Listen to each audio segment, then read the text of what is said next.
저는 41살, 4살 남매를 둔 엄마입니다. 아직 아이들이 어려서 부모인 제가 대신 결정해야 하는 것들이 많은데 그 결정이 아이들의 미래나 행복에 큰 영향을 끼친다고 생각하니 부담스럽습니다.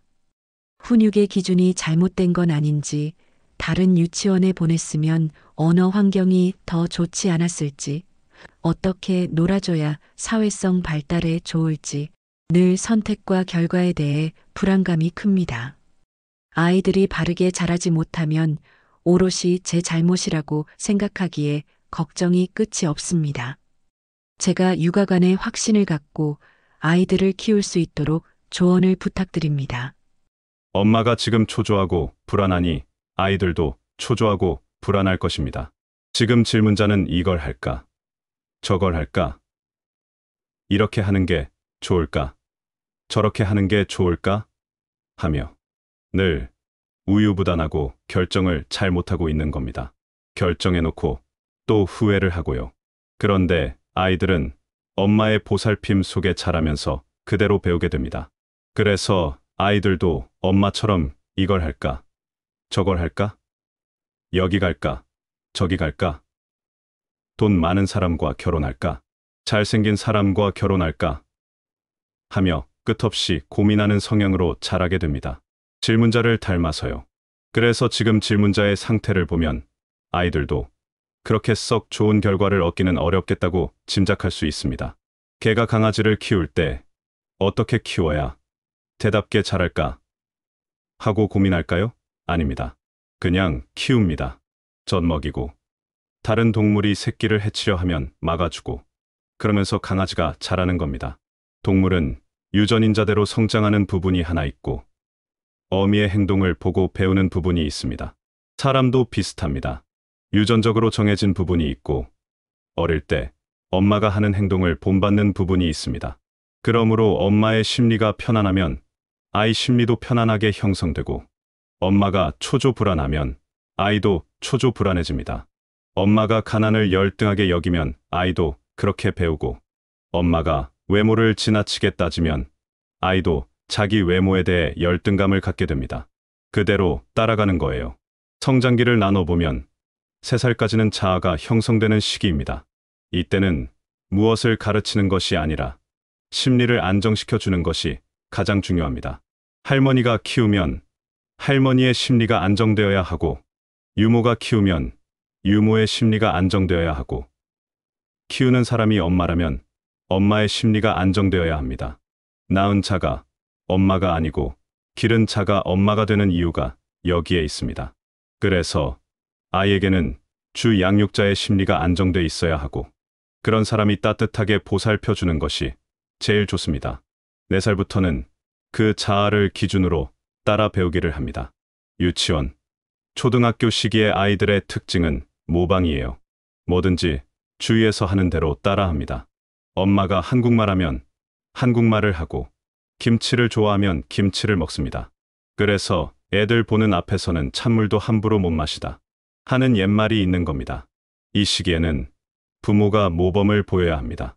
아이가 검소하기를 원하면 부모도 검소하게 생활해야 하고 아이가 겸손하기를 원하면 부모가 겸손하게 행동해야 합니다. 남편에게, 시어머니에게 겸손하게 대하는 모습을 보여주어야 아이가 보고 배웁니다. 아이가 당당하기를 원하면 부모가 항상 당당해야 합니다. 당당해라, 겸손해라, 공부해라 이런 말은 할 필요가 없는 거예요. 그런데 현실은 그렇지 않죠. 부모는 늦게 들어오면서 아이에게는 일찍 들어오라 하고 부모는 TV 보면서 아이는 공부하라고 하니 아이 마음속에 저항감이 생깁니다. 자기는 왜 늦게 들어오나? 자기는 왜 TV 보나? 이렇게 반발하게 되는 겁니다. 그래서 첫째, 아이에게는 야단을 치면 안 됩니다. 야단을 치면 심리에 상처가 생기고 억압이 됩니다. 큰 소리치거나 때리거나 야단을 치는 것은 학대에 들어갑니다. 어른끼리 욕하거나 싸우는 것은 갈등일 수 있지만 아이에게는 전부 상처가 됩니다. 나무에 오줌을 누면 거름이 되지만 어린 새싹에 누면 말라 죽듯이 아이에게는 독이 됩니다. 어릴 때 부모가 술 먹고 싸우고 아이를 때리고 야단친 것은 아이에게 평생 상처로 남습니다. 그래서 아이를 학대해서는 안 되는 것입니다. 둘째, 부모가 모범을 보여야 합니다. 아이를 야단치지 말고 버릇이 나빠져도 내버려두라는 것은 아닙니다. 다만 아이가 10번을 배워도 모르면 야단치지 말고 11번째도 가르쳐야 합니다. 모르는 게 아이입니다. 알면 아이가 아니지요. 그래서 모범을 보여야 합니다.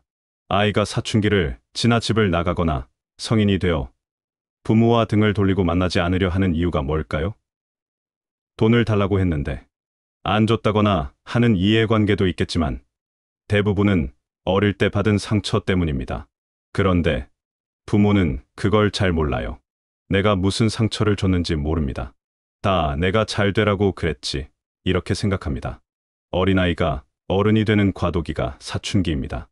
신체적으로 제2차 성징이 나타나고 목소리가 바뀌고 수염이 나기도 합니다. 정신적으로는 자기가 주인이 되려고 해요.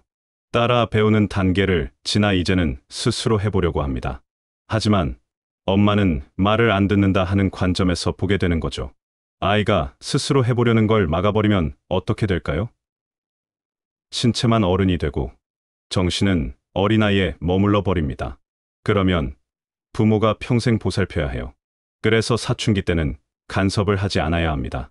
말을 안 듣는다 보다는 어른이 되려고 하는구나라는 관점에서 바라봐야 합니다. 점점 어른으로서 대우해줘야 해요. 아이의 말을 존중해주고 대화를 해야 합니다. 지시하고 시켜서는 안 됩니다. 어떤 얘기를 할 때도 아이가 틀렸다고 단정하지 말고 왜 그런 생각을 했는지 물어봐야 합니다. 이게 어른이 되어가는 과정이에요. 이 시기에 이성에 대한 관심이 생기는 것도 당연합니다. 정상적인 성장 과정으로 봐야지 공부는 안 하고 여자한테 한눈을 판다라고 접근하면 안 됩니다. 만약 우리가 자연계 동물처럼 자랐다면 이 시기가 바로 성체가 되어가는 때입니다. 성인이 되면 어떨까요? 모든 간섭을 거두고 정을 끊어줘야 합니다. 아이가 어릴 때는 보호자와 피보호자의 관계지만 이 시기가 되면 사람과 사람, 즉 성인과 성인의 사회적 관계를 맺어야 합니다. 이렇게 된다면 부모 자식 간의 갈등이 있을 수가 없습니다. 자연 동물계에서 부모와 자식 간의 갈등이 있는 경우는 없습니다. 이건 다 정신적인 문제예요. 자연스럽지 못한 겁니다. 자연의 원리를 모르는 거예요. 유아교육과를 나왔다고 해서 아이를 꼭 잘 키우는 것은 아닙니다. 아이는 자연스럽게 키워야 합니다. 아이가 밥 달라 하면 엄마는 밥을 주면 됩니다.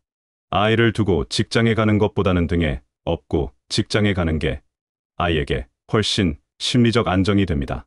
아기는 엄마의 한 번 과제이자 최우선 가치여야 합니다. 엄마에게 돈과 직장, 승진이 우선이고 아이는 뒷전이라면 어떨까요?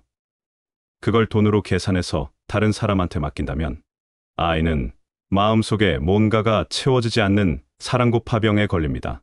이것은 훗날 인생을 살아가면서 겪는 여러 정신 질환의 원인이 되기도 합니다. 아이를 생각으로 키우면 안 됩니다.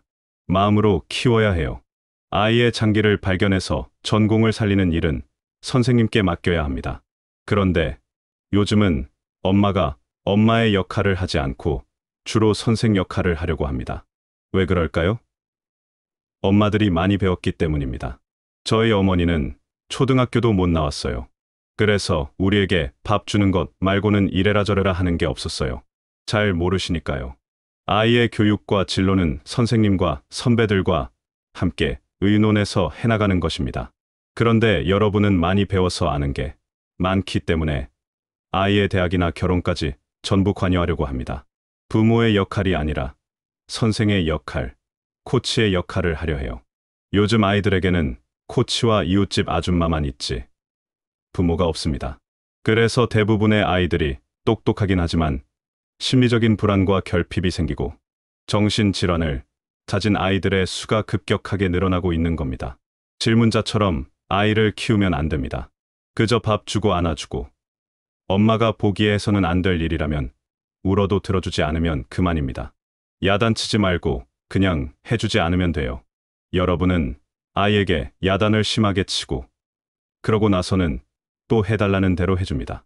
야단쳐서 심리적 억압을 만들고 해달라는 걸 들어줘서 버릇을 나쁘게 만듭니다. 이걸 경상도 말로 디비 쫀다라고 합니다. 어릴 때는 따뜻하게 보살펴야 하는데 내팽개치고 사춘기부터는 지켜봐야 하는데 그때 가서 애를 돌본다고 난리를 피우는 것도 다 디비 쪼는 겁니다. 불교 용어로는 전도몽상디엔더 어멍샹, 즉 거꾸로 하고 있는 것입니다. 아이는 자연스럽게 키워야 합니다. 어떻게 해야 하는지 모르겠으면 집에 제비를 한 마리 키워보세요. 제비가 새끼에게 어떻게 하는지 보면 금방 알 수 있습니다. 질문자처럼 아이를 너무 생각으로 키우면 아이의 정신이 복잡해집니다. 그냥 넘어지면 일으켜 세워주고 다치면 치료해주면 됩니다. 다친다고 그네를 못하게 하면 아이는 평생 그네를 못하게 됩니다. 배움에는 언제나 위험이 있습니다. 부모의 역할은 그네를 못하게 하는 게 아니라 떨어지면 빨리 병원에 데려가는 겁니다. 그렇게 지켜봐 줘야 해요. 부모가 그네 줄을 잡고 있으면 아이는 그네를 못합니다. 과잉보호를 해도 안 되고 학대를 해도 안 됩니다. 많은 부모가 과잉보호와 학대를 동시에 합니다. 엄마는 그저 자기 삶을 행복하게 살아가면 됩니다. 아이를 학대하지 않고 또한 방치하지도 않고 자기 생활을 즐겁게 해나간다면 아이는 저절로 따라 배워서 행복해집니다. 제가 쓴 엄마 수업이란 책이 있어요. 한번 읽어보시길 바랍니다. 질문자처럼 생각하면 엄마가 되기가 어렵습니다. 어릴 때를 생각해보세요.